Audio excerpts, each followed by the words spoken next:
она сегодня порекомендовала пойти послушать, потому что там все время некогда, выходной, хочется дома что-то испечь, там все такое.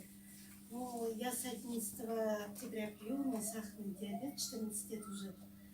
Но, знаете, я даже боюсь этот результат даже говорить, потому что я измеряю сахар 3 раза в день. Утром, в обед и перед сном. Но, знаете, перед сном бывает, конечно, немножко 8-9 вот так. Но утренний сахар, который меня вот сейчас удовлетворяет, это вообще 7 ровно, уже неделю у меня держится.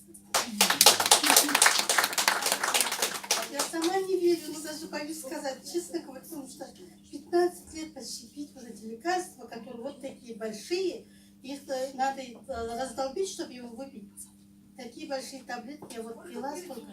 Никаких результатов не было. Скажите, у вас какой тип? Второй или первый? Я клон пила. Сахар у меня до 24 тоже поднимался днем.